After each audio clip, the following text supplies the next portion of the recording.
outside subsidies directed towards availability. Thank you for giving me the opportunity to testify today, and I will be pleased to answer any questions, Mr. Chairman. Thank you, Mr. Mayor, very much. Our second witness, Ray Ramsey, is the Chief Executive Officer of One Economy Corporation. Under his leadership, One Economy, which he co-founded in 2000, has emerged as one of the nation's leading nonprofit organizations in the field of technology. One Economy Corporation is a global nonprofit organization that uses innovative approaches to deliver the power of technology and information to low-income people, giving them valuable tools for building better lives. We welcome you, sir. Whenever you're ready, please begin. Chairman Markey. If you could turn on that microphone.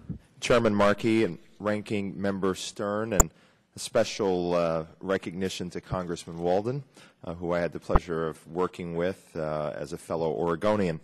It's a great opportunity to be here. I am Ray Ramsey, Chief Executive Officer of One Economy Corporation, and we got started about 8 years ago, and I want to talk a little bit about why we got started, because I think it's very relevant to the subject at hand.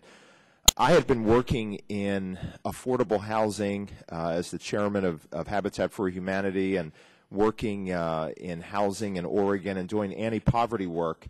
And in the 1990s, people started talking about something called the digital divide. And we still have a digital divide, but my focus and my choice was to focus on what I call the digital opportunity. And a lot of what I look at is that we have an enormous opportunity to use digital technology to solve some very vexing problems in the country. And what I want to say to this committee is that time is of the essence in terms of whatever we choose to do in terms of reform. It's not my role today to tell you how exactly to reform. I think that your wisdom and many others will have their different viewpoints on reform. We certainly support reform. And in addition to the submitted remarks that I have, I'd like to just lay out a couple of key points that I think are important. Obviously, in looking at universal service, we need to think about supply and demand. And when we're thinking about those issues, I have two basic points to make. The first is that we need to think about three basic issues. One is the issue of connectivity. And when we think about connectivity, we have to think about it more broadly. Not only should we be talking about, is the technology available, and I call this the 3 A's. The technology should be available, it should be affordable, but we also have to focus on, is it being adopted? And why is it not being adopted? So available, affordable, and adopted. The second issue on the demand side is that we have an opportunity to use technology in remarkable ways, and it's what I call public purpose content. That there are reasons why individuals aren't online or using broadband, and that's because we haven't developed some of the applications in health and in education and in other areas. And in my written remarks, I refer to some of the things that are being done. We, this past year, in a partnership with E-Trade and H&R Block, have been able to focus on helping low-income individuals with applications online to the being able to get money back in the Earned Income Tax Credit. And this year, $10 million were returned to individuals by using our service for free and working in partnership with the private sector.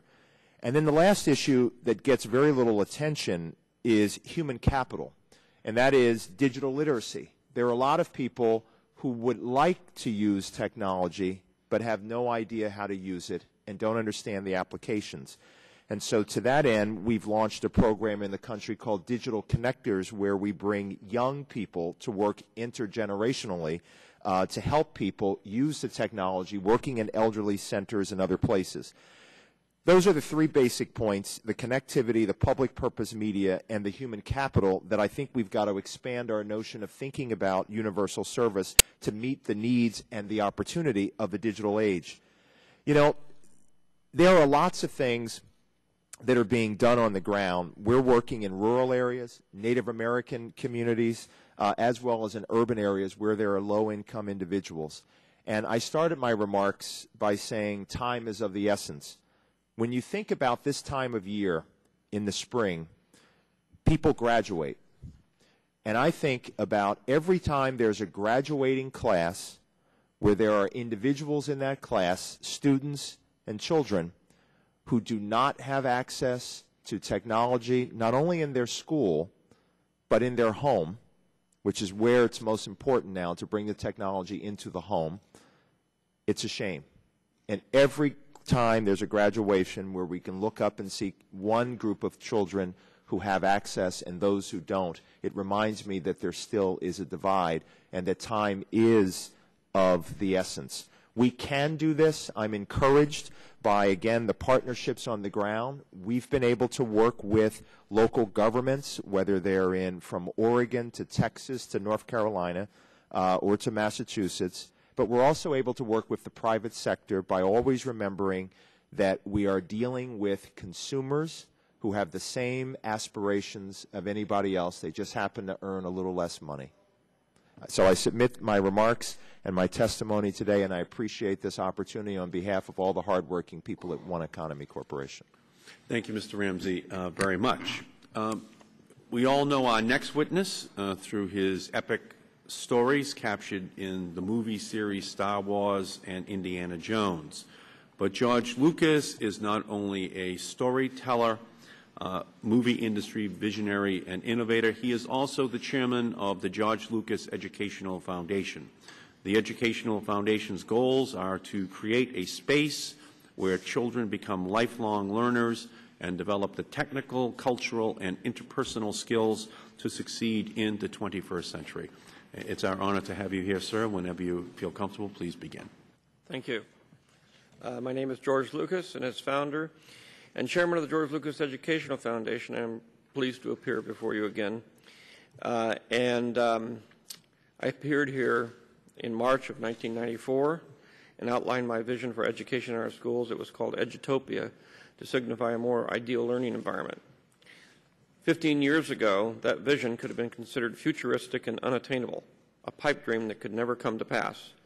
But now, especially with the growth of the Internet, this vision of Edutopia has become a movement.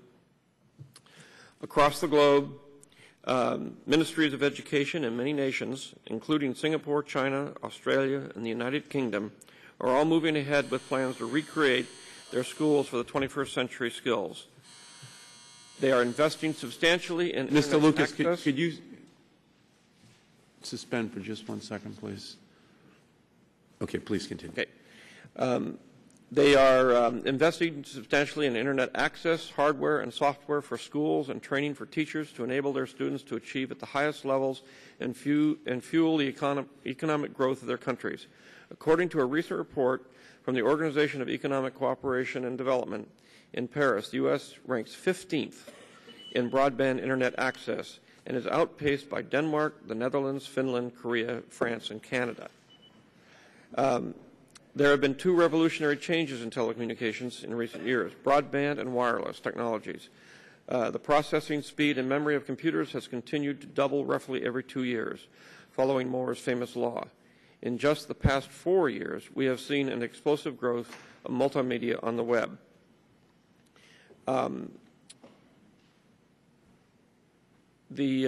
Now our goal of universal service must be redefined to include much faster broadband access to current multimedia content and address the next generation of broadband technologies to come.